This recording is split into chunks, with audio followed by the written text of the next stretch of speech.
অবস্থা।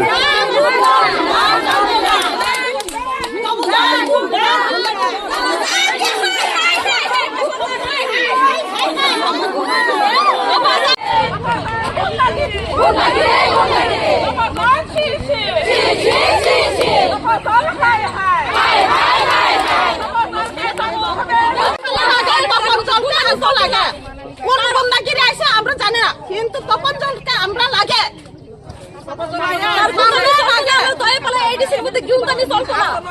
আজকে চাই আমরা তপন এমএলএ আমরা চাই আজকে।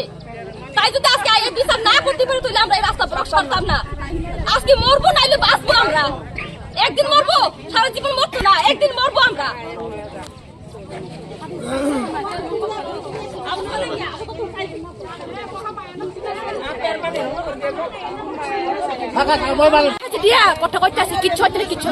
কিচ্ছু না এলে 5টা বুম কেমনে ফেলে দিয়ে গেছে এনো, হ্যাঁ কেমনে ফেলে দিয়ে গেছে 5টা বুম। 6 রাউন্ড গুলি কেটে দিছে, 6 রাউন্ড গুলি কেটে দিছে কোসাই।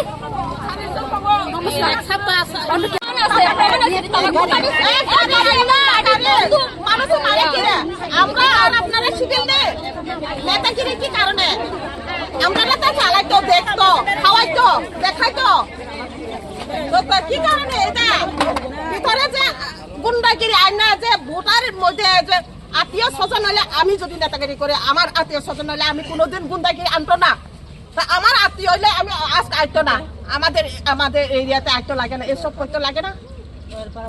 আমাদের গ্রামের মধ্যে যেটা নেতাগিরি করে কে কি আনছে না আনছে, এই যে গুন্ডাগিরি যে আনছে তপন জলনে আনছে না কে আনছে এদের ধরতো তপন জলনে আনো। আজকে মহামায়া আর তপন জলনে আমরা চাই, এখানে চাই আমরা খালাও তপন জলনে আমরা চাই, মহামায়া আর তপন জলনে এখানে চাই। তাই এই বিচার করতে দিব না, আচ্ছা আমরা চাই না,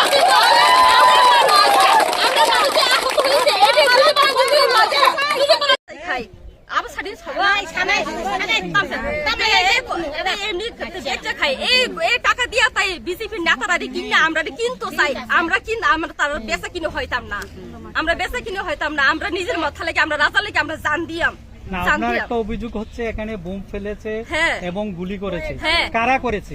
বিজেপি নেতারা।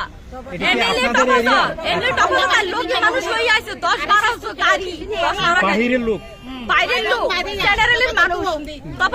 আপনারা কি প্রশাসনের কাছে অভিযোগ করেছেন? প্রশাসন কোনো কাম করে না, প্রশাসন আমি কই হাই হাই, তাই প্রশাসন কোনো কাম করে না। কেন কেন কেন বলতে যে সময় আমরা বোম ফালাইছি, আমরা মারামারি ফিরাফিরি করছি বাইরের মানুষরা আইয়া, সে সময় প্রশাসন কোনো কাম করে আমি প্রশাসনের সামনে কই। এখানে কি পুলিশ ছিল? পুলিশ ছিল কোনো কাম করে না, প্রশাসনের সামনে আমি কই প্রশাসন কোনো কাম করে না। আমরা কই তোমরা সইরা যাও, তারা কইতে পারছ না কি তারা সইরা যাও বলে। আচ্ছা, আপনাদের দাবি কি এই যে যারা গুলি করেছে বোম ফেলেছে যারা নিহত হয়েছে, যারা হসপিটালে ভর্তি আছে, আর যার একজন স্কুলের স্টুডেন্ট তার এই জায়গার মধ্যে সবকিছু আছে, তাই মাধ্যমিক পরীক্ষা দিব। তারপর মোবাইল চুরি হয়ে গেছে 60,000 টাকার দামে।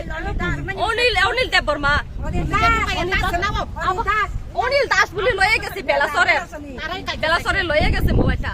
তো এই পুরার ভবিষ্যৎ নষ্ট হয়েছে নি কেন? বেলোয়ারতরের অনিল দাস মানে মন্ডল প্রেসিডেন্ট। হ্যাঁ এই মোবাইলটা লয়ে গেছে। না আপনাদের চোখের সামনে ঘটনা, আমরা চোখের সামনে এক্স্যাক্টলি আমরা চোখের সামনে। আপনারা এরপরে যোগাযোগ করেছেন ওনার সাথে? যোগাযোগ করতে চাইলেও তারা মোবাইল ধরে না, রিসিভ করে না, তার মোবাইল বন্ধ করে রাখছে। আচ্ছা, এখন তাহলে আপনারা আজকে অবরোধ করেছেন, এটা তো সাধারণ পাবলিক এখানে পেরেশানি হচ্ছে, তাহলে এই ক্ষেত্রে পাবলিক চলাচল করতে অসুবিধা হচ্ছে। পাবলিক তো আপনাদের শত্রু না, পাবলিক আমরা শত্রু না, সবাই ভাই। আমরা সবার লোকে শান্তিভাবে মিলা চলতাম চাই, আমরা অশান্তি চাই না। আমরা শান্তিভাবে বুদ্ধি হওয়ার সময় তারা কি অশান্তি শুরু করলা, 2023 এই কামটা করানো হয়েছে, এর সময় বিজেপির নেতা এই কামটা করছে, আবার এই বছরের এমনটা।